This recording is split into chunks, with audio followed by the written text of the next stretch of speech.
สบายดีทุกคนมื้อนี้พามาเก็บมักเผ็ดเด้อทุกคน อันนี้เป็นสวนมักเผ็ดเนาะสวนมักเผ็ดกว้างกว้างบอกว่ากว้างเลยแหละเนาะสุกเต็มต้นเป็นตาสะอ่อนมาเก็บซอยในเด้อผู้ใดอยู่ไกลก็ได้เนาะมันก็เริ่มห้วยเริ่มหมดแล้วล่ะเฮาก็บ่ได้ใส่ถุงมือเนาะมันละอันมีอีหยังบุคล้ายๆคือกับสีเหลืองๆหั่นนะติดอยู่มือแล้วมันเฮ็ดให้คันหั่นนะเนาะก็เก็บเอาน้อยเดียวเพราะว่าอันเข้าไปไหนก็บ่ได้เพราะว่าเฮาบ่ได้เปลี่ยนเครื่องเนาะเฮาเข้าไปเก็บเอาอยู่แถวบริเวณนอกๆแคมป์หัวแคมป์สวนหั่นแหละเข้าไปไหนละอันทรงเสื้อนี่น่ะจะเป็นสีเหลืองเป็นน้ำเป็นสีเหลืองติดซักบ่ออกทุกคน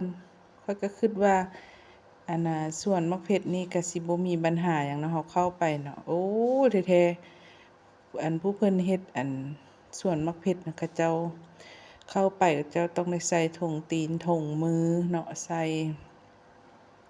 ถุงตีนถุงมือใส่เสื้อหุ้มห่อเนาะแม่นแต่ตีนเขาเจ้าก็ต้องได้ใส่เกิบบูทเกิบหยังเข้าไปนี่ข้อยก็เก็บอยู่แคมหัวได้นี่อันนี้มันเป็นหัวเนาะเขาจะเอาตะนางหมองตะนางอันนั้นหั่นน่ะล้อมหั่นนะบ่ให้ไก่เข้ามาเคลียร์บ่ให้แบะเข้ามากินเนาะป๊า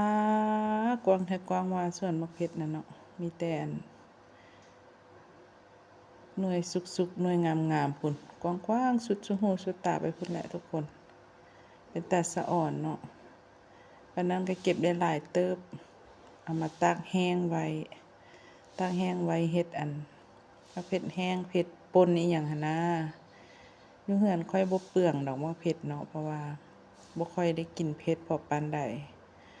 โดนๆก็จังสิได้กินเทื่อหนึ่งบ่เผ็ดหั่นน่ะช่วงระยะหนึ่งแห้งคักเป็นโรคกระเพาะซะเนาะกินเผ็ดน้อยหนึ่งก็หูหั้นนะก็หูหั่นน่ะก็เลยบ่ได้ใส่ฮอดมักเผ็ดแต่งกินหั่นนะแต่ว่าเฮาก็เก็บหน่วยสุกนี่แหละมาไว้เป็นเฮ็ดมักเผ็ดแห้งไว้กินโดนหั่นนะเป็นตาสะอ่อนแท้โอ้เขาเจ้าปลูกหั่นนะปลูกหั่นหลายแท้หลายว่าเขาเจ้าปลูกหั่นนะปลูกได้มากบักหลายมากเขาเจ้าปลูกขายเด้เนาะปลูกขายคันยามแพงก็เขาเจ้าก็มีเงินได้ปลูกมักเผ็ดมักพายยามราคาสูงเนาะสะอ่อนกว้างอีหลีอันนี้ก็บ่ได้ปูน